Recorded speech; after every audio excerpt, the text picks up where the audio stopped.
परमात्मने नमः। यथार्थ गीता, श्रीमद् भगवत गीता, अथ तृतीयो अध्यायः। अध्याय 2 में भगवान श्री कृष्ण ने बताया कि यह बुद्धि तेरे लिए ज्ञान मार्ग के विषय में कही गई। कौन सी बुद्धि? यही कि युद्ध कर, जीतोगे तो महामहिम की स्थिति प्राप्त कर लोगे और हारोगे तो देवत्व है। जीत में सर्वस्व है और हार में भी देवत्व है, कुछ मिलता ही है। अतः इस दृष्टि से लाभ और हानि दोनों में कुछ न कुछ मिलता है, किंचित भी क्षति नहीं है। फिर कहा, अब इसी को तू निष्काम कर्मयोग के विषय में सुन। जिस बुद्धि से युक्त होकर तू कर्मों के बंधन से अच्छी प्रकार छूट जाएगा। फिर उसकी विशेषताओं पर प्रकाश डाला। कर्म करते समय आवश्यक सावधानियों पर बल दिया कि फल की वासना वाला ना हो, कामनाओं से रहित होकर कर्म में प्रवृत्त हो और कर्म करने में तेरी अश्रद्धा भी ना हो, जिससे तू कर्म बंधन से मुक्त हो जाएगा। मुक्त तो होगा, किंतु रास्ते में अपनी स्थिति नहीं दिखाई पड़ी। अतः अर्जुन को निष्काम कर्मयोग की अपेक्षा ज्ञान मार्ग सरल और प्राप्ति वाला प्रतीत हुआ। उसने प्रश्न किया, जनार्दन, निष्काम कर्म की अपेक्षा ज्ञान मार्ग आपकी दृष्टि में श्रेष्ठ है, तो मुझे भयंकर कर्मों में क्यों लगाते हैं? प्रश्न स्वाभाविक था। मान लें, एक ही स्थान पर जाने के 2 रास्ते हैं। यदि आपको वास्तव में जाना है तो आप अवश्य प्रश्न करेंगे कि इनमें सुगम कौन है। यदि नहीं करते तो आप पथिक नहीं। ठीक इसी प्रकार अर्जुन ने भी प्रश्न रखा, जनों पर दया करने वाले जनार्दन, यदि निष्काम कर्मयोग की अपेक्षा ज्ञान योग आपको श्रेष्ठ मान्य है, तो हे केशव, आप मुझे भयंकर कर्मयोग में क्यों लगाते हैं? निष्काम कर्मयोग में अर्जुन को भयंकरता दिखाई पड़ी, क्योंकि इसमें कर्म करने में ही तेरा अधिकार है, फल में कभी नहीं। कर्म करने में अश्रद्धा भी ना हो और निरंतर समर्पण के साथ योग पर दृष्टि रखते हुए कर्म में लगा रहे। जबकि ज्ञान मार्ग में हारोगे तो देवत्व है, जीतने पर महामहिम स्थिति है। अपनी लाभ हानि स्वयं देखते हुए आगे बढ़ना है। इस प्रकार अर्जुन को निष्काम कर्मयोग की अपेक्षा ज्ञान योग सरल प्रतीत हुआ। इसलिए उसने निवेदन किया, आप इन मिले हुए से वचनों से मेरी बुद्धि मोहित सी करते हैं। आप तो मेरी बुद्धि का मोह दूर करने में प्रवृत्त हुए हैं। अतः इनमें से एक निश्चय करके कहिए, जिससे मैं श्रेय परम कल्याण मोक्ष को प्राप्त हो जाऊं। इस पर श्री कृष्ण ने कहा, निष्पाप अर्जुन, इस संसार में सत्य शोध की 2 धाराएं मेरे द्वारा पहले कही गई हैं। पहले का तात्पर्य कभी सत्य युग या त्रेता में नहीं, बल्कि अभी जिसे दूसरे अध्याय में कहे आए हैं। ज्ञानियों के लिए ज्ञान मार्ग और योगियों के लिए निष्काम कर्म योग बताया गया है। दोनों ही मार्गों के अनुसार कर्म तो करना ही पड़ेगा, कर्म अनिवार्य है। अर्जुन, मनुष्य न तो कर्मों को न आरंभ करने से निष्कर्मता की अंतिम स्थिति को प्राप्त होता है और न आरंभ की हुई क्रिया को त्यागने मात्र से भगवत प्राप्ति रूपी परम सिद्धि को ही प्राप्त होता है। अब तुझे ज्ञान मार्ग अच्छा लगे या निष्काम कर्म मार्ग, दोनों में कर्म तो करना ही पड़ेगा। प्रायः इस स्थल पर लोग भगवत पथ में संक्षिप्त मार्ग और बचाव ढूंढने लगते हैं। कर्म आरंभ ही न करें, हो गए निष्कर्मी। कहीं ऐसी भ्रांति न रह जाए, इसलिए श्री कृष्ण बल देते हैं कि कर्मों को न आरंभ करने से कोई निष्कर्म भाव को नहीं प्राप्त होता। शुभाशुभ कर्मों का जहां अंत है, परम निष्कर्मता की उस स्थिति को कर्म करके ही पाया जा सकता है।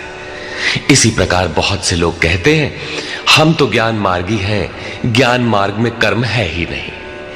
ऐसा मानकर कर्मों को त्यागने वाले ज्ञानी नहीं होते। आरंभ की हुई क्रिया को त्यागने मात्र से कोई भगवत साक्षात्कार रूपी परम सिद्धि को प्राप्त नहीं होता है, क्योंकि कोई भी पुरुष किसी काल में क्षण मात्र भी कर्म किए बिना नहीं रहता, क्योंकि सभी पुरुष प्रकृति से उत्पन्न हुए गुणों द्वारा विवश होकर कर्म करते हैं। प्रकृति और प्रकृति से उत्पन्न गुण जब तक जीवित हैं, तब तक कोई भी पुरुष कर्म किए बिना रह ही नहीं सकता। अध्याय 4 के 33वें और 37वें श्लोक में श्री कृष्ण कहते हैं कि यावन मात्र कर्म ज्ञान में समाप्त हो जाते हैं। ज्ञान रूपी अग्नि संपूर्ण कर्मों को भस्म कर देता है। यहां वे कहते हैं कि कर्म किए बिना कोई रहता ही नहीं। अंततः वे महापुरुष कहते क्या हैं? उनका आशय है कि यज्ञ करते करते तीनों गुणों से अतीत हो जाने पर मन के विलय और साक्षात्कार के साथ यज्ञ का परिणाम निकल जाने पर कर्म शेष हो जाते हैं। उस निर्धारित क्रिया की पूर्णता से पहले कर्म मिटते नहीं, प्रकृति पिंड नहीं छोड़ती। इतने पर भी विशेष रूप से मूढ़ लोग जो कर्मेंद्रियों को हठ से रोककर इंद्रियों के भोगों का मन से स्मरण करते रहते हैं, वे मिथ्याचारी हैं, पाखंडी हैं, न कि ज्ञानी। सिद्ध है कि कृष्ण काल में भी ऐसी रूढ़ियां थीं। लोग करने योग्य क्रिया को छोड़कर इंद्रियों को हठ से रोककर बैठ जाते थे और कहने लगते थे कि मैं ज्ञानी हूं, पूर्ण हूं। किंतु श्री कृष्ण कहते हैं कि वे धूर्त हैं। ज्ञान मार्ग अच्छा लगे या निष्काम कर्म योग, दोनों ही मार्गों में कर्म तो करना ही पड़ेगा। अर्जुन, जो पुरुष मन से इंद्रियों को वश में करके जब मन में भी वासनाओं का स्फुरण न हो, सर्वथा अनासक्त हुआ कर्मेंद्रियों से कर्म योग का आचरण करता है, वो श्रेष्ठ है। ठीक है, समझ में आया कि कर्म का आचरण करें, किंतु यह प्रश्न खड़ा होता है कि कौन सा कर्म करें। इस पर कहते हैं, अर्जुन, तू निर्धारित किए हुए कर्म को कर, अर्थात कर्म तो बहुत से हैं, उनमें से कोई एक चुना हुआ है, उसी नियत कर्म को कर। कर्म न करने की अपेक्षा कर्म करना ही श्रेष्ठ है। इसलिए कि करते रहोगे, थोड़ी भी दूरी तय कर लोगे तो जैसा पीछे बता आए हैं, महान जन्म मरण के भय से उद्धार करने वाला है, इसलिए श्रेष्ठ है। कर्म न करने से तेरी शरीर यात्रा भी सिद्ध नहीं होगी। शरीर यात्रा का अर्थ लोग कहते हैं शरीर निर्वाह। कैसा शरीर निर्वाह? क्या आप शरीर हैं? ये पुरुष जन्म जन्मांतर से, युग युगांतरों से शरीर की यात्रा ही तो करता चला आ रहा है। जैसे वस्त्र जीर्ण हुआ तो दूसरा तीसरा धारण किया, इसी प्रकार कीट पतंग से लेकर मानव तक, ब्रह्मा से लेकर यावन मात्र जगत परिवर्तनशील है। ऊपर नीचे योनियों में बराबर ये जीव शरीरों की ही तो यात्रा कर रहा है। कर्म कोई ऐसी वस्तु है जो इस यात्रा को सिद्ध कर देती है, पूर्ण कर देती है। मान ले एक भी जन्म लेना पड़ा तो यात्रा तो जारी है, अभी तो पथिक चल ही रहा है, वो दूसरे शरीरों की यात्रा कर रहा है। यात्रा पूर्ण तब होती है जब गंतव्य आ जाए। परमात्मा में स्थिति के अनंतर इस आत्मा को शरीरों की यात्रा नहीं करनी पड़ती, अर्थात शरीर त्याग और शरीर धारण वाला क्रम समाप्त हो जाता है। अतः कर्म कोई ऐसी वस्तु है कि इस पुरुष को पुनः शरीरों की यात्रा नहीं करनी पड़ती। मोक्ष से शुभात। अर्जुन, इस कर्म को करके तू संसार बंधन अशुभ से छूट जाएगा। कर्म कोई ऐसी वस्तु है जो संसार बंधन से मुक्ति दिलाती है। अब प्रश्न खड़ा होता है कि वो निर्धारित कर्म है क्या? इस पर कहते हैं, अर्जुन, यज्ञ की प्रक्रिया ही कर्म है। वो हरकत कर्म है जिससे यज्ञ पूर्ण हो। सिद्ध है कि कर्म एक निर्धारित प्रक्रिया है। इसके अतिरिक्त जो कर्म होते हैं, क्या वे कर्म नहीं है? श्री कृष्ण कहते हैं, नहीं, वे कर्म नहीं है। अन्यत्र लोकोयम कर्म बंधनः। इस यज्ञ की प्रक्रिया के अतिरिक्त दुनिया में जो कुछ भी किया जाता है, सारा जगत जिसमें रात दिन व्यस्त है, वो इसी लोक का एक बंधन है, न कि कर्म। कर्म तो मोक्ष से शुभात, अशुभ अर्थात संसार बंधन से छुटकारा दिलाने वाला है। मात्र यज्ञ की प्रक्रिया ही कर्म है। वो हरकत कर्म है जिससे यज्ञ पूरा होता है। अतः अर्जुन, उस यज्ञ की पूर्ति के लिए संग दोष से अलग रहकर भली प्रकार कर्म का आचरण कर। संग दोष से अलग हुए बिना यह कर्म होता ही नहीं।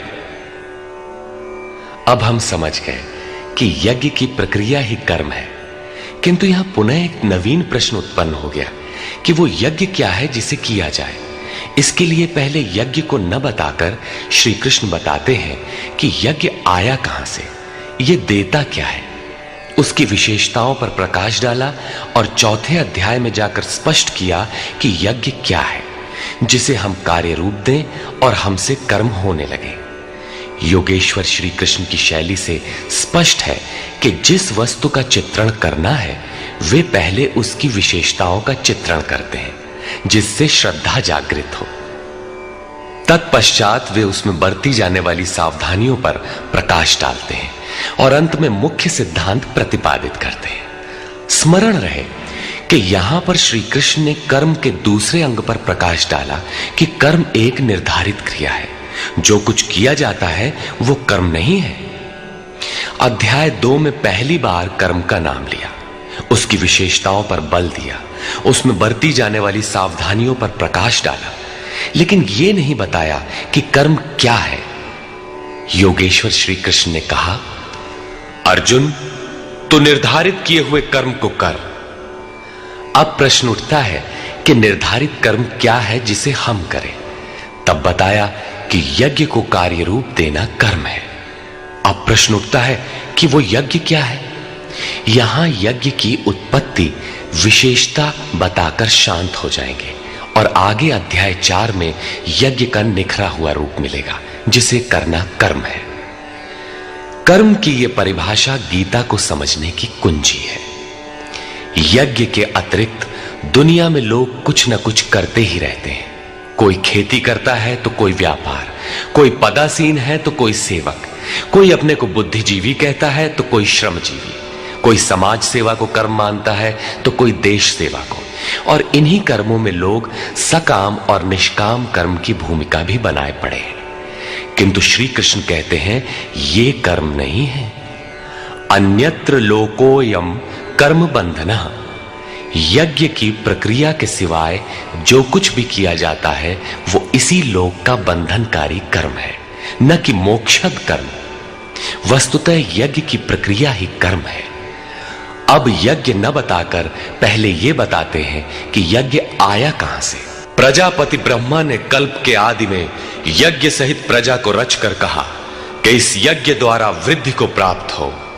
यह यज्ञ तुम लोगों को इष्ट कामधुक, जिसमें अनिष्ट ना हो, विनाश रहित इष्ट संबंधी कामना की पूर्ति करने वाला हो। यज्ञ सहित प्रजा को किसने रचा? प्रजापति ब्रह्मा ने। ब्रह्मा कौन? क्या 4 मुख और 8 आंखों वाला देवता जैसा कि प्रचलित है? नहीं, श्री कृष्ण के अनुसार देवता नाम की कोई अलग सत्ता है ही नहीं। फिर प्रजापति कौन है? वस्तुतः जिसने प्रजा के मूल उद्गम परमात्मा में प्रवेश पा लिया है वो महापुरुष प्रजापति है। बुद्धि ही ब्रह्मा है। अहंकार शिव बुद्धि अज, मन शशि चित्त महान। उस समय बुद्धि यंत्र मात्र होती है। उस महापुरुष की वाणी में परमात्मा ही बोलता है। भजन की वास्तविक क्रिया प्रारंभ हो जाने पर बुद्धि का उत्तरोत्तर उत्थान होता है। प्रारंभ में वो बुद्धि ब्रह्म विद्या से संयुक्त होने के कारण ब्रह्मविद कही जाती है। क्रमशः विकारों का शमन होने पर, ब्रह्म विद्या में श्रेष्ठ होने पर यह ब्रह्म विद्वर कही जाती है। उत्थान और सूक्ष्म हो जाने पर बुद्धि की अवस्था विकसित हो जाती है। वो ब्रह्म विद्वरीयान कहलाती है। उस अवस्था में ब्रह्म विद्वेत्ता पुरुष दूसरों को भी उत्थान मार्ग पर लाने का अधिकार प्राप्त कर लेता है। बुद्धि की पराकाष्ठा है ब्रह्म विद्वरिष्ठ, अर्थात ब्रह्मविद की वो अवस्था जिसमें इष्ट प्रवाहित है। ऐसी स्थिति वाले महापुरुष प्रजा के मूल उद्गम परमात्मा में प्रविष्ट और स्थित रहते हैं। ऐसे महापुरुषों की बुद्धि मात्र यंत्र है। वे ही प्रजापति कहलाते हैं। वे प्रकृति के द्वंद्व का विश्लेषण कर आराधना क्रिया की रचना करते हैं। यज्ञ के अनुरूप संस्कारों का देना ही प्रजा की रचना है। इससे पूर्व समाज अचेत अव्यवस्थित रहता है। सृष्टि अनादि है। संस्कार पहले से ही है, किंतु अस्त व्यस्त विकृत है। यज्ञ के अनुरूप उन्हें ढालना ही रचना या सजाना है। ऐसे महापुरुष ने कल्प के आदि में यज्ञ सहित प्रजा की रचना की। कल्प निरोग बनाता है, वैद्य कल्प देते हैं, कोई कायाकल्प करता है। ये क्षणिक शरीरों का कल्प है। वास्तविक कल्प तो तब है जब भवरोग से मुक्ति मिल जाए। आराधना का प्रारंभ इस कल्प की शुरुआत है। आराधना पूर्ण हुई तो आपका कल्प पूरा हो गया। इस प्रकार परमात्म स्वरूपस्थ महापुरुषों ने भजन के प्रारंभ में यज्ञ सहित संस्कारों को सुसंगठित कर कहा कि इस यज्ञ से तुम वृद्धि को प्राप्त हो। कैसी वृद्धि? क्या मकान कच्चे से पक्का बन जाएगा? आय अधिक होने लगेगी? नहीं, यज्ञ इष्ट कामधुक, इष्ट संबंधी कामना की पूर्ति करेगा। इष्ट है परमात्मा, उस परमात्मा संबंधी कामना की पूर्ति वाला है। प्रश्न स्वाभाविक है कि यज्ञ सीधे उस परमात्मा की प्राप्ति करा देगा अथवा क्रम क्रम से चलकर। इस यज्ञ द्वारा देवताओं की उन्नति करो, अर्थात दैवी संपत्ति की वृद्धि करो। वे देवता लोग तुम लोगों की उन्नति करेंगे। इस प्रकार आपस में वृद्धि करते हुए परम श्रेय, जिसके बाद कुछ भी पाना शेष न रहे, ऐसे परम कल्याण को प्राप्त हो जाओ। ज्यों ज्यों हम यज्ञ में प्रवेश करेंगे, आगे यज्ञ का अर्थ होगा आराधना की विधि। त्यों त्यों हृदय देश में दैवी संपत्ति अर्जित होती चली जाएगी। परम देव एकमात्र परमात्मा है। उस परम देव में प्रवेश दिला देने वाली जो संपद है, अंतःकरण की जो सजातीय प्रवृत्ति है, उसी को दैवी संपत्ति कहते हैं। वो परम देव को संभव करती है, इसलिए दैवी संपत्ति कही जाती है, न कि बाहरी देवता जैसा लोग कल्पना कर लेते हैं। योगेश्वर श्री कृष्ण के शब्दों में उनका कोई अस्तित्व नहीं है। आगे कहते हैं, यज्ञ द्वारा संवर्धित देवता दैवी संपत्ति आपको इष्टान भोगान ही दास्यन्ते, इष्ट अर्थात आराध्य संबंधी भोगों को देंगे, अन्य कुछ नहीं। तैहि दत्तान, वे ही एकमात्र देने वाले हैं। इष्ट को पाने का अन्य कोई विकल्प नहीं है। इन दैवी गुणों को बिना बढ़ाए जो इस स्थिति का भोग करता है, वो निश्चय ही चोर है। जब उनसे पाया ही नहीं तो भोगेगा क्या? किंतु कहता अवश्य है कि हम तो तत्वदर्शी हैं। वो निश्चय ही चोर है, न कि प्राप्ति वाला।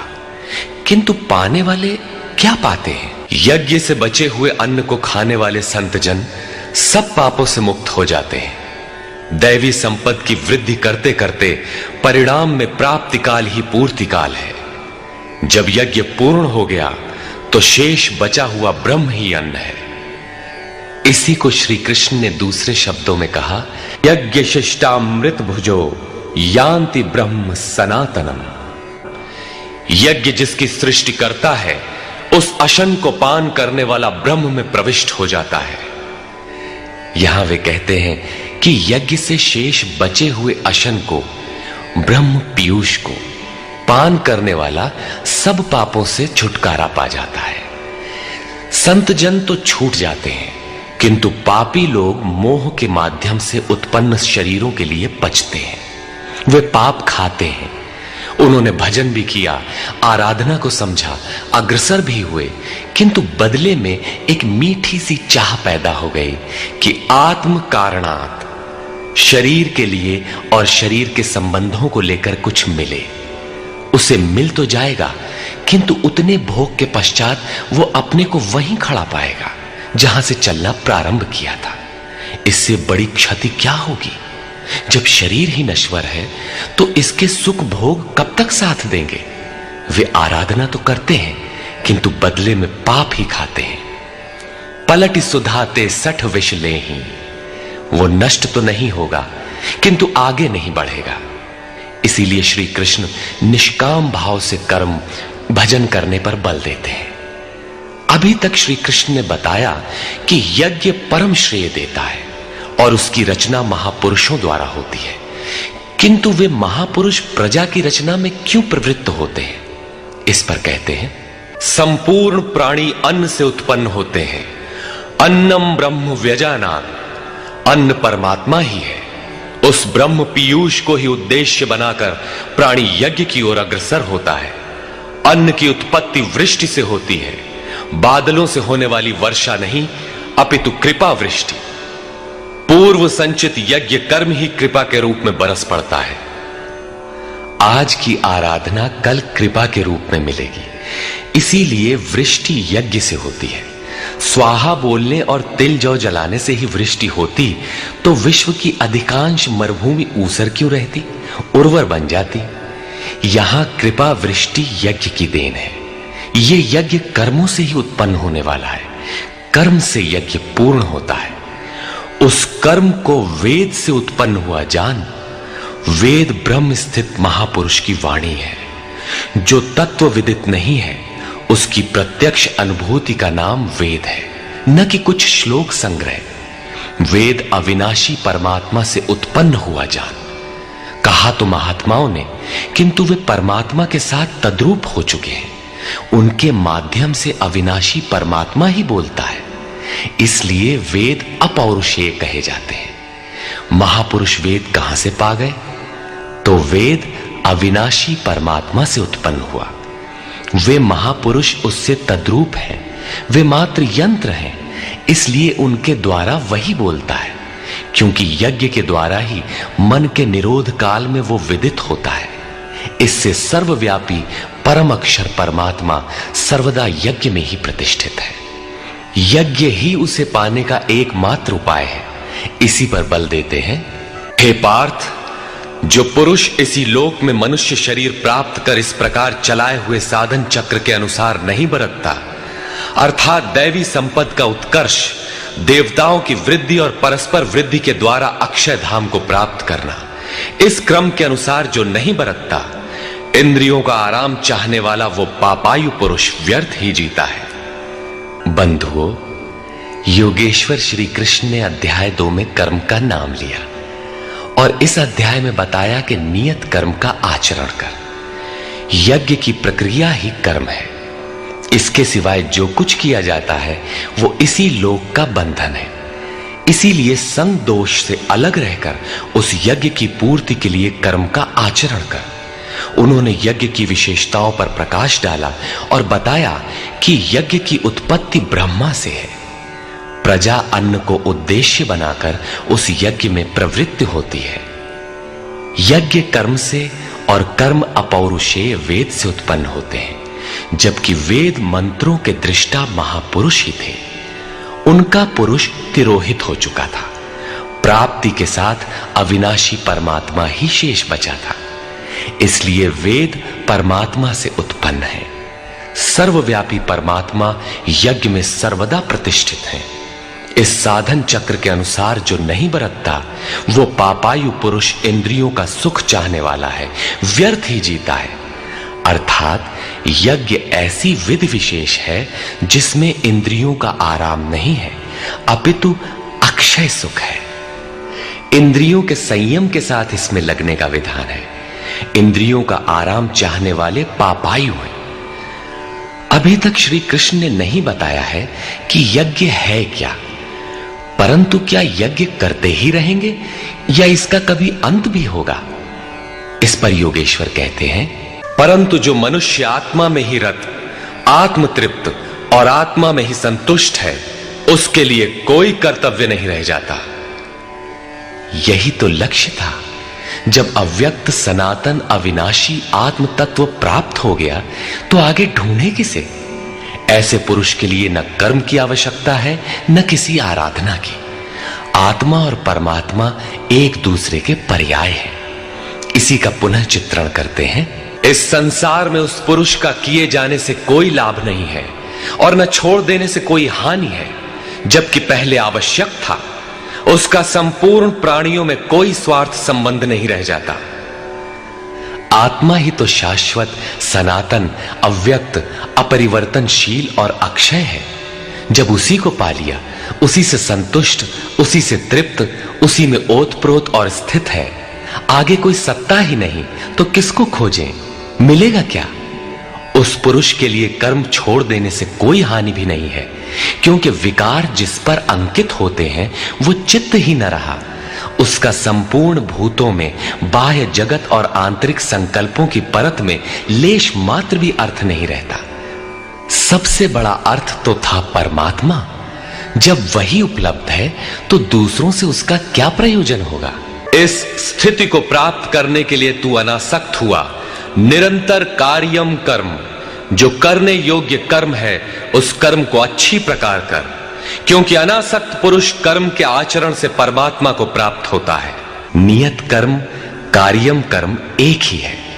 कर्म की प्रेरणा देते हुए वे कहते हैं, जनक माने राजा जनक नहीं, जनक जन्मदाता को कहते हैं। योग ही जनक है, आपके स्वरूप को जन्म देता है, प्रकट करता है। योग से संयुक्त प्रत्येक महापुरुष जनक हैं। ऐसे योग संयुक्त बहुत से ऋषियों, जनकादयः, जनक इत्यादि ज्ञानी जन महापुरुष भी कर्मणा एव संसिद्धिम, कर्मों के द्वारा ही परम सिद्धि को प्राप्त हुए हैं। परम सिद्धि माने परम तत्व परमात्मा की प्राप्ति। जनक इत्यादि जितने भी पूर्व में होने वाले महर्षि हुए हैं, इस कार्यम कर्म के द्वारा जो यज्ञ की प्रक्रिया है, इस कर्म को करके ही संसिद्धिम, परम सिद्धि को प्राप्त हुए। किंतु प्राप्ति के पश्चात वे भी लोक संग्रह को देखकर कर्म करते हैं, लोक हित को चाहते हुए कर्म करते हैं। अतः तू भी प्राप्ति के पश्चात लोकनायक बनने के लिए कार्य करने के ही योग्य है। क्यों? श्रेष्ठ पुरुष जो जो आचरण करता है, अन्य पुरुष भी उसके अनुसार ही करते हैं। वो महापुरुष जो कुछ प्रमाण कर देता है, संसार उसका अनुसरण करता है। पहले श्री कृष्ण ने स्वरूप में स्थित आत्मतृप्त महापुरुष की रहनी पर प्रकाश डाला कि उसके लिए कर्म किए जाने से न कोई लाभ और न छोड़ने से कोई हानि। फिर भी जनकादि कर्म में भली प्रकार बरतते थे। वहां उन महापुरुषों से श्री कृष्ण धीरे से अपनी तुलना कर देते हैं कि मैं भी एक महापुरुष हूं। हे पार्थ, मुझे तीनों लोकों में कोई कर्तव्य नहीं है। पीछे कह आए हैं कि उस महापुरुष का समस्त भूतों में कोई कर्तव्य नहीं है। यहां कहते हैं तीनों लोकों में मुझे कुछ भी कर्तव्य शेष नहीं है, तथा किंचन मात्र प्राप्त होने योग्य वस्तु अप्राप्त नहीं है। तब भी मैं कर्म में भली प्रकार बरतता हूं। क्यों? क्योंकि यदि मैं सावधान होकर कदाचित कर्म में न बरतूं तो मनुष्य मेरे बर्ताव के अनुसार बरतने लग जाएंगे। तो क्या आपका अनुकरण भी बुरा है? श्री कृष्ण कहते हैं, हां, यदि मैं सावधान होकर कर्म न करूं तो ये सब लोग भ्रष्ट हो जाएं और मैं संकरस्य, वर्ण संकर का करने वाला हूं तथा इन सारी प्रजा का हनन करने वाला, मारने वाला बनूं। स्वरूप में स्थित महापुरुष सतर्क रहकर यदि आराधना क्रम में न लगे रहें तो समाज उनकी नकल करके भ्रष्ट हो जाएगा। महापुरुष ने तो आराधना पूर्ण करके परम नैष्कर्म्य की स्थिति को पाया है। वे न करें तो उनके लिए कोई हानि नहीं है, किंतु समाज ने तो अभी आराधना आरंभ ही नहीं की। पीछे वालों के मार्गदर्शन के लिए ही महापुरुष कर्म करते हैं। मैं भी करता हूं। अर्थात श्री कृष्ण एक महापुरुष थे, न कि बैकुंठ से आए हुए कोई विशेष भगवान। उन्होंने कहा कि महापुरुष लोक संग्रह के लिए कर्म करता है, मैं भी करता हूं। यदि न करूं तो लोगों का पतन हो जाए, सभी कर्म छोड़ बैठेंगे। मन बड़ा चंचल है, ये सब कुछ चाहता है, केवल भजन नहीं चाहता। यदि स्वरूपस्थ महापुरुष कर्म न करें तो देखा देखी पीछे वाले भी तुरंत कर्म छोड़ देंगे।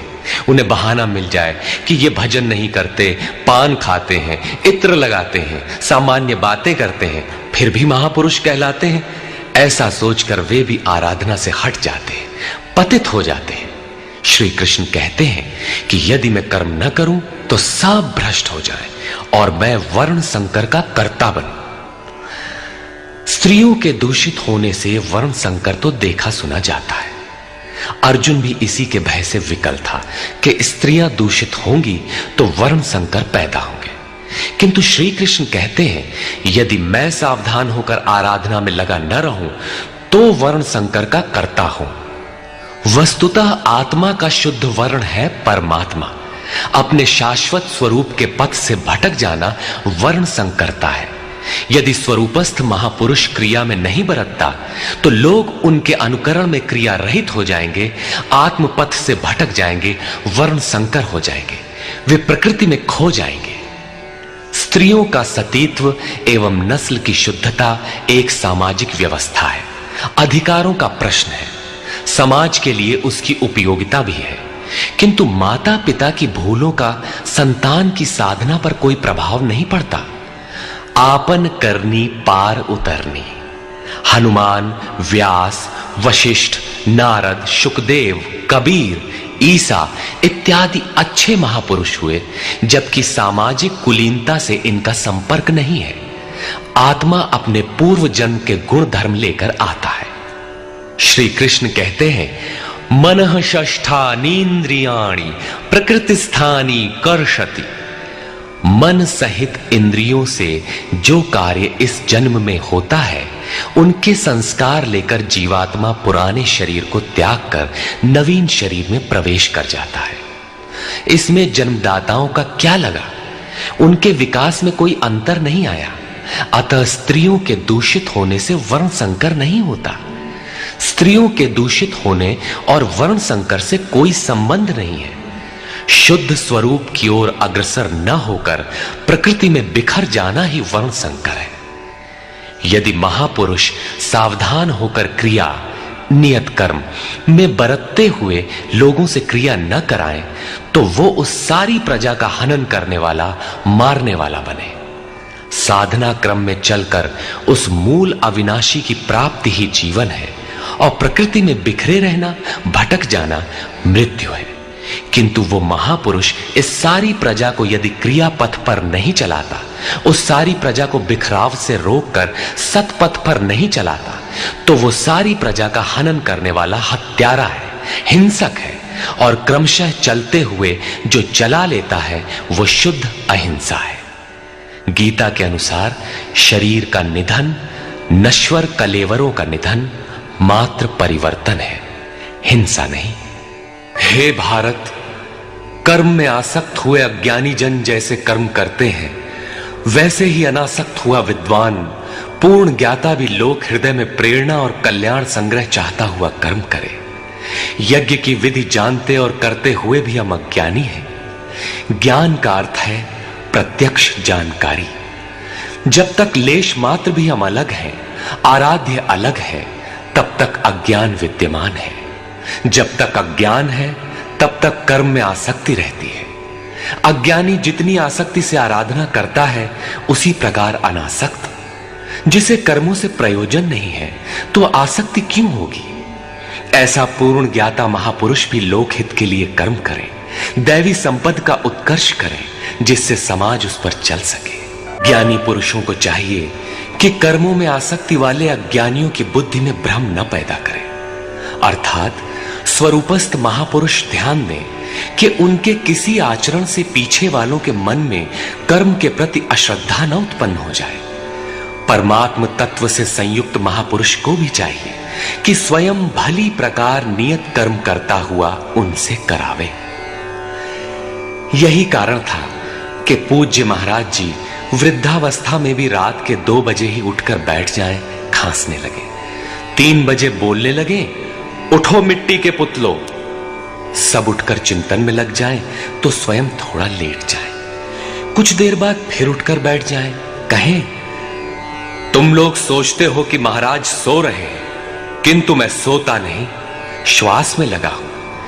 वृद्धावस्था का शरीर है, बैठने में कष्ट होता है, इसी से मैं पड़ा रहता हूं। लेकिन तुम्हें तो स्थिर और सीधे बैठकर चिंतन में लगना है। जब तक तैल धारा के सदृश श्वास की डोरी न लग जाए, क्रम न टूटे, अन्य संकल्प बीच में व्यवधान उत्पन्न न कर सकें, तब तक सतत लगे रहना साधक का धर्म है। मेरी श्वास तो बांस की तरह स्थिर खड़ी है। यही कारण है कि अनुयायियों से कराने के लिए वो महापुरुष भली प्रकार कर्म में बरतता है। जिस गुण को सिखावे, उसे करके दिखावे। इस प्रकार स्वरूपस्थ महापुरुष को भी चाहिए कि स्वयं कर्म करता हुआ साधकों को भी आराधना में लगाए रहे। साधक भी श्रद्धा पूर्वक आराधना में लगे, किंतु चाहे ज्ञान योगी हो अथवा समर्पण भाव वाला निष्काम कर्म योगी हो, साधक में साधना का अहंकार नहीं आना चाहिए। कर्म किसके द्वारा होते हैं, उसके होने में कौन कारण है, इस पर श्री कृष्ण प्रकाश डालते हैं। आरंभ से पूर्ति पर्यंत संपूर्ण कर्म प्रकृति के गुणों द्वारा किए जाते हैं। फिर भी अहंकार से विशेष मूढ़ पुरुष मैं करता हूं ऐसा मान लेता है। यह कैसे माना जाए कि आराधना प्रकृति के गुणों द्वारा होती है? ऐसा किसने देखा? इस पर कहते हैं, हे महाबाहु, गुण और कर्म के विभाग को तत्वविद परम तत्व परमात्मा की जानकारी वाले महापुरुषों ने देखा और संपूर्ण गुण गुणों में बरत रहे हैं। ऐसा मानकर वे गुण और कर्मों के कर्तापन में आसक्त नहीं होते। यहां तत्व का अर्थ परम तत्व परमात्मा है, न कि 5 या 25 तत्व जैसा कि लोग गणना करते हैं। योगेश्वर श्री कृष्ण के शब्दों में तत्व एकमात्र परमात्मा है, अन्य कोई तत्व है ही नहीं। गुणों को पार करके परम तत्व परमात्मा में स्थित महापुरुष गुण के अनुसार कर्मों का विभाजन देख पाते हैं। तामसी गुण रहेगा तो उसका कार्य होगा आलस्य, निद्रा, प्रमाद, कर्म में प्रवृत्त न होने का स्वभाव। राजसी गुण रहेंगे तो आराधना में पीछे न हटने का स्वभाव, शौर्य, स्वामी भाव से कर्म होगा। और सात्विक गुण कार्यरत होने पर ध्यान, समाधि, अनुभवी उपलब्धि, धारावाहिक चिंतन, सरलता स्वभाव में होगी। गुण परिवर्तनशील है। प्रत्यक्षदर्शी ज्ञानी ही देख पाता है कि गुणों के अनुरूप कर्मों का उत्कर्ष अपकर्ष होता है। गुण अपना कार्य करा लेते हैं, अर्थात गुण गुणों में बरतते हैं। ऐसा समझकर वो प्रत्यक्ष दृष्टा कर्म में आसक्त नहीं होता। किंतु जिसने गुणों का पार नहीं पाया, जो अभी रास्ते में है, उन्हें तो कर्म में आसक्त रहना है। इसलिए प्रकृति के गुणों से मोहित हुए पुरुष गुण और कर्मों में क्रमशः निर्मल गुणों की ओर उन्नति देखकर उनमें आसक्त होते हैं। उन अच्छी प्रकार न समझने वाले मंदान शिथिल प्रयत्न वालों को अच्छी प्रकार जानने वाला ज्ञानी चलायमान न करे। उन्हें हतोत्साहित न करे, बल्कि प्रोत्साहन दे, क्योंकि कर्म करके ही उन्हें परम नैष्कर्म्य की स्थिति पाना है। अपनी शक्ति और स्थिति का आकलन करके कर्म में प्रवृत्त होने वाले ज्ञान मार्गी साधकों को चाहिए कि कर्म को गुणों की देन माने, अपने को कर्ता मानकर अहंकारी न बन जाए। निर्मल गुणों को प्राप्त होने पर भी उनमें आसक्त न हो। किंतु निष्काम कर्मयोगी को कर्म और गुणों के विश्लेषण में समय देने की कोई आवश्यकता नहीं है। उसे तो बस समर्पण के साथ कर्म करते जाना है। कौन गुण आ जा रहा है, ये देखना इष्ट की जिम्मेदारी हो जाती है। गुणों का परिवर्तन और क्रम क्रम से उत्थान वो इष्ट की ही देन मानता है और कर्म होने को भी उन्हीं की देन मानता है। अतः कर्तापन का अहंकार या गुणों में आसक्ति होने की समस्या उसके लिए नहीं रहती, जबकि अनवरत लगा रहता है। इसी पर और साथ ही युद्ध का स्वरूप बताते हुए श्री कृष्ण कहते हैं, इसलिए अर्जुन, तू अध्यात्म चेतसा अंतरात्मा में चित्त का निरोध करके ध्यानस्थ होकर संपूर्ण कर्मों का मुझ में अर्पण करके आशा रहित, ममता रहित और संताप रहित होकर युद्ध कर। जब चित्त ध्यान में स्थित है, लेश मात्र भी कहीं आशा नहीं, कर्म में ममत्व नहीं है, असफलता का संताप नहीं है, तो वो पुरुष कौन सा युद्ध करेगा? जब सब ओर से चित्त सिमटकर हृदय देश में निरुद्ध होता जा रहा है, तो वो लड़ेगा किस लिए, किससे, और वहां है कौन? वास्तव में जब आप ध्यान में प्रवेश करेंगे, तभी युद्ध का सही स्वरूप खड़ा होता है। तो काम, क्रोध, राग, द्वेष आशा, तृष्णा इत्यादि विकारों का समूह, विजातीय प्रवृत्तियां जो कुरु कहलाती हैं, संसार में प्रवृत्ति देती ही रहती हैं, बाधा के रूप में भयंकर आक्रमण करती हैं। बस इनका पार पाना ही युद्ध है। इनको मिटाते हुए अंतरात्मा में सिमटते जाना, ध्यानस्थ होते जाना ही यथार्थ युद्ध है। इसी पर पुनः बल देते हैं। अर्जुन, जो कोई मनुष्य दोष दृष्टि से रहित होकर श्रद्धा भाव समर्पण से संयुक्त हुआ, सदा मेरे इस मत के अनुसार बरतते हैं कि युद्ध कर वे पुरुष भी संपूर्ण कर्मों से छूट जाते हैं। योगेश्वर का यह आश्वासन किसी हिंदू, मुसलमान या ईसाई के लिए नहीं, अपितु मानव मात्र के लिए है। उनका मत है कि युद्ध कर। इससे ऐसा प्रतीत होता है कि यह उपदेश युद्ध वालों के लिए था। अर्जुन के समक्ष तो सौभाग्य से विश्व युद्ध की संरचना थी। आपके सामने तो कोई युद्ध नहीं है। आप गीता के पीछे क्यों पड़े हैं? क्योंकि कर्मों से छूटने का उपाय तो युद्ध करने वालों के लिए है, किंतु ऐसा कुछ नहीं है। वस्तुतः ये अंतर्देश की लड़ाई है। क्षेत्र और क्षेत्रज्ञ का, विद्या और अविद्या का, धर्म क्षेत्र और कुरुक्षेत्र का संघर्ष है। आप ज्यों-ज्यों ध्यान में चित्त का निरोध करेंगे, विजातीय प्रवृत्ति बाधा के रूप में प्रत्यक्ष होती है, भयंकर आक्रमण करती है। उसका शमन करते हुए चित्त का निरोध करते जाना ही युद्ध है। जो दोष दृष्टि से रहित होकर श्रद्धा के साथ इस युद्ध में लगता है, वो कर्मों के बंधन से, आवागमन से भली प्रकार छुटकारा पा जाता है। जो इस युद्ध में प्रवृत्त नहीं होता, उसकी क्या गति होती है? इस पर कहते हैं, जो दोष दृष्टि वाले अचेतसः, मोह निशा में अचेत लोग मेरे इस मत के अनुसार नहीं बरतते, अर्थात ध्यानस्थ होकर आशा, ममता, संताप रहित होकर समर्पण के साथ युद्ध नहीं करते, सर्वज्ञान विमूढ़ान, ज्ञान पथ में सर्वथा मोहित उन लोगों को तू कल्याण से भ्रष्ट हुआ ही जान। जब यही सही है तो लोग करते क्यों नहीं? इस पर कहते हैं, सभी प्राणी अपनी प्रकृति को प्राप्त होते हैं, अपने स्वभाव से परवश होकर कर्म में भाग लेते हैं। प्रत्यक्षदर्शी ज्ञानी भी अपनी प्रकृति के अनुसार चेष्टा करता है। प्राणी अपने कर्मों में बरतते हैं और ज्ञानी अपने स्वरूप में। जैसा जिसकी प्रकृति का दबाव है, वैसा ही कार्य करता है। यह स्वयं सिद्ध है। इसमें निराकरण कोई क्या करेगा? यही कारण है कि सभी लोग मेरे मत के अनुसार कर्म में प्रवृत्त नहीं हो पाते। वे आशा, ममता, संताप का, दूसरे शब्दों में राग द्वेष का त्याग नहीं कर पाते, जिससे कर्म का सम्यक आचरण नहीं हो पाता। इसी को और स्पष्ट करते हैं और दूसरा कारण बताते हैं, इंद्रिय और इंद्रियों के भोगों में राग और द्वेष स्थित है। इन दोनों के वश में नहीं होना चाहिए, क्योंकि इस कल्याण मार्ग में कर्मों से छूट जाने वाली प्रणाली में ये राग और द्वेष दुर्धर्ष शत्रु हैं, आराधना का अपहरण कर ले जाते हैं। जब शत्रु भीतर है तो बाहर कोई किसी से क्यों लड़ेगा? शत्रु तो इंद्रिय और भोगों के संसर्ग में है, अंतःकरण में है।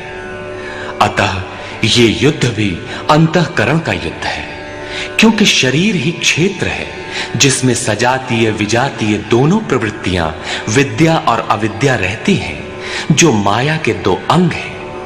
इन्हीं प्रवृत्तियों का पार पाना, सजातीय प्रवृत्ति को साध कर विजातीय का अंत करना युद्ध है। विजातीय समाप्त होने पर सजातीय का उपयोग समाप्त हो जाता है। स्वरूप का स्पर्श करके सजातीय का भी उसके अंतराल में विलय हो जाना, इस प्रकार प्रकृति का पार पाना युद्ध है, जो ध्यान में ही संभव है। राग द्वेष के शमन में समय लगता है, इसलिए बहुत से साधक क्रिया को छोड़कर सहसा महापुरुष की नकल करने लग जाते हैं। श्री कृष्ण इससे सावधान करते हैं। अच्छी प्रकार आचरण किए हुए दूसरे के धर्म से गुण रहित भी अपना धर्म अधिक उत्तम है। स्वभाव से उत्पन्न कर्म में प्रवृत्त होने की क्षमता स्वधर्म है। अतः स्वधर्माचरण में मरना भी परम कल्याणकारक है। अपनी क्षमता के अनुसार कर्म में प्रवृत्त होने से साधक एक न एक दिन पार पा जाता है। जहां से साधन छूटेगा, शरीर मिलने पर वहीं से पुनः प्रारंभ होगा। आत्मा तो मरता नहीं। शरीर अर्थात वस्त्र बदलने से आपके बुद्धि विचार बदल तो नहीं जाते। आगे वालों की तरह स्वांग बनाने से साधक भय को प्राप्त होगा। भय प्रकृति में होता है, परमात्मा में नहीं। प्रकृति का आवरण और घना हो उठेगा। स्वधर्म क्या है? अध्याय 2 में श्री कृष्ण ने स्वधर्म का नाम लिया था कि स्वधर्म को भी देखकर तू युद्ध करने योग्य है। क्षत्रिय के लिए इससे बढ़कर कल्याणकारी मार्ग नहीं है। स्वधर्म में अर्जुन क्षत्रिय पाया जाता है। संकेत किया कि अर्जुन, जो ब्राह्मण है, वेदों का उपदेश उनके लिए क्षुद्र जलाशय के तुल्य है। तू वेदों से ऊपर उठ और ब्राह्मण बन, अर्थात स्वधर्म में परिवर्तन संभव है। वहां पुनः कहा कि राग द्वेष के वश में न हो, इन्हें काट, स्वधर्म श्रेयस्कर है। इनका यह आशय नहीं है कि अर्जुन किसी ब्राह्मण की नकल करके उस जैसी वेशभूषा बना ले। एक ही कर्म पथ को महापुरुष ने 4 श्रेणियों में बांट दिया: निकृष्ट, मध्यम, उत्तम, अति उत्तम। इन श्रेणी के साधकों को क्रमशः शूद्र, वैश्य, क्षत्रिय और ब्राह्मण की संज्ञा दी। शूद्र वाली क्षमता से कर्म का आरंभ होता है और साधना क्रम में वही साधक ब्राह्मण बन सकता है। इससे भी आगे जब वो परमात्मा में प्रवेश पा जाता है तो न ब्राह्मणो न क्षत्रियः न वैश्यो न शूद्रः चिदानंद रूपः शिवः केवलोहम। वो वर्णों से ऊपर हो जाता है। यही श्री कृष्ण भी कहते हैं कि चातुर्वर्ण्यम मया सृष्टम। 4 वर्णों की रचना मैंने की। तो क्या जन्म के आधार पर मनुष्यों को बांटा? नहीं, गुण कर्म विभागशः गुणों के आधार पर कर्म बांटा गया। कौन सा कर्म? क्या सांसारिक कर्म? श्री कृष्ण कहते हैं नहीं, नियत कर्म। नियत कर्म क्या है? वो है यज्ञ की प्रक्रिया जिसमें होता है श्वास में प्रश्वास का हवन, प्रश्वास का श्वास में हवन, इंद्रिय संयम इत्यादि, जिसका शुद्ध अर्थ है योग साधना, आराधना। इस आराधना कर्म को ही 4 श्रेणियों में बांटा गया। जैसी क्षमता वाला पुरुष हो उसे उसी श्रेणी से प्रारंभ करना चाहिए। यही सबका अपना अपना स्वधर्म है। यदि वो आगे वालों की नकल करेगा तो भय को प्राप्त होगा। सर्वथा नष्ट तो नहीं होगा, क्योंकि इसमें बीज का नाश तो नहीं होता। हां, वो प्रकृति के दबाव से भयाक्रांत, दीनहीन अवश्य हो जाएगा। शिशु कक्षा का विद्यार्थी स्नातक कक्षा में बैठने लगे तो स्नातक क्या बनेगा? वो प्रारंभिक वर्णमाला से भी वंचित रह जाएगा। अर्जुन प्रश्न रखता है कि मनुष्य स्वधर्म का आचरण क्यों नहीं कर पाता? हे कृष्ण, फिर ये पुरुष बरबस घसीट कर लगाए हुए के सदृश न चाहता हुआ भी किसकी प्रेरणा से पाप का आचरण करता है? आपके मत के अनुसार क्यों नहीं चल पाता? इस पर योगेश्वर श्री कृष्ण कहते हैं, अर्जुन, रजोगुण से उत्पन्न ये काम और ये क्रोध अग्नि के समान भोग भोगने से कभी न तृप्त होने वाले बड़े पापी हैं। काम क्रोध राग द्वेष के ही पूरक है। अभी मैंने जिसकी चर्चा की थी, इस विषय में तू इनको ही शत्रु जान। अब इनका प्रभाव बताते हैं। जैसे धुएं से अग्नि और मल से दर्पण ढक जाता है, जैसे जेर से गर्भ ढका हुआ है, ठीक वैसे ही काम क्रोधादि विकारों से यह ज्ञान ढका हुआ है। भीगी लकड़ी जलाने पर धुआं ही धुआं होता है। अग्नि रहकर भी लपट का रूप नहीं ले पाता। मल से ढके दर्पण पर जिस प्रकार प्रतिबिंब स्पष्ट नहीं होता, झिल्ली के कारण जिस प्रकार गर्भ ढका रहता है, वैसे ही इन विकारों के रहते परमात्मा का प्रत्यक्ष ज्ञान नहीं होता। कौन्ते, अग्नि के समान भोगों से न तृप्त होने वाले ज्ञानियों के निरंतर बैरी इस काम से ज्ञान ढका हुआ है। अभी तो श्री कृष्ण ने काम और क्रोध दो शत्रु बताए। प्रस्तुत श्लोक में वे केवल एक शत्रु काम का नाम लेते हैं। वस्तुतः काम में क्रोध का अंतर्भाव है। कार्य पूर्ण होने पर क्रोध समाप्त हो जाता है, किंतु कामना समाप्त नहीं होती। कामना पूर्ति में व्यवधान पड़ते ही क्रोध पुनः उभर आता है। काम के अंतराल में क्रोध भी निहित है। इस शत्रु का निवास कहां है? इसे ढूंढे कहां? निवास जान लेने पर इसे समूल नष्ट करने से सुविधा रहेगी। इस पर श्री कृष्ण कहते हैं, इंद्रियां, मन और बुद्धि इसके वास स्थान कहे जाते हैं। ये काम इन मन, बुद्धि और इंद्रियों के द्वारा ही ज्ञान को आच्छादित करके जीवात्मा को मोह में डालता है। इसलिए अर्जुन, तो पहले इंद्रियों को नियम में संयत कर, क्योंकि शत्रु तो इनके अंतराल में छिपा है। वो तुम्हारे शरीर के भीतर है, बाहर खोजने से वो कहीं नहीं मिलेगा। इंद्रियों को वश में करके ज्ञान और विज्ञान का नाश करने वाले इस पापी काम को ही मार। ये हृदय देश की अंतर जगत की लड़ाई है।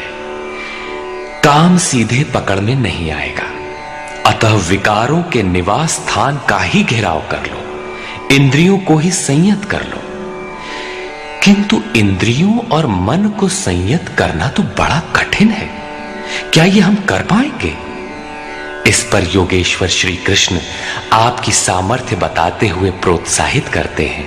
अर्जुन, इस शरीर से तू इंद्रियों को परे अर्थात सूक्ष्म और बलवान जान। इंद्रियों से परे मन है, ये उनसे भी बलवान है। मन से परे बुद्धि है, और जो बुद्धि से भी अत्यंत परे है वो तुम्हारा आत्मा है, वही हो तुम।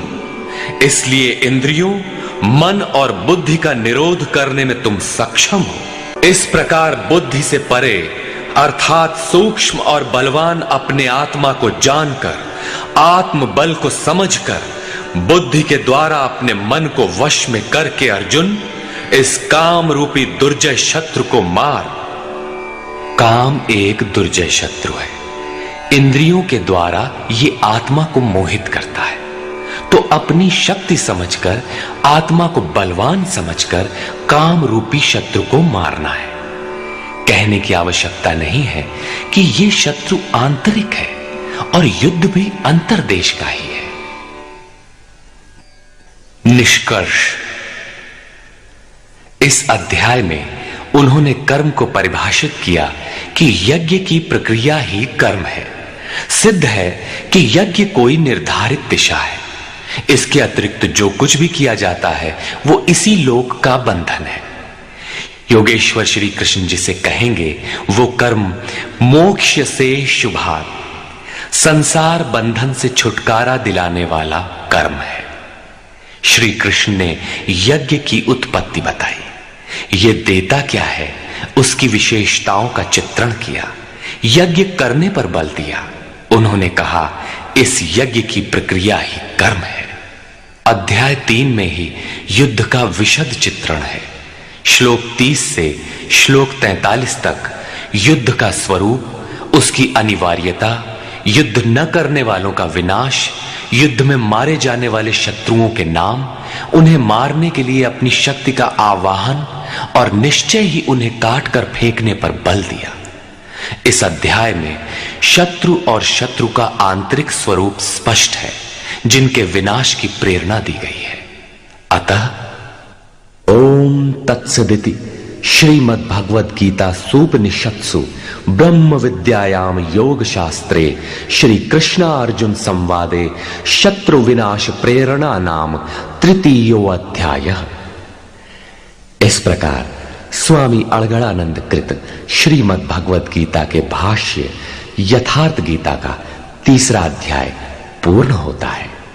हरि ओम।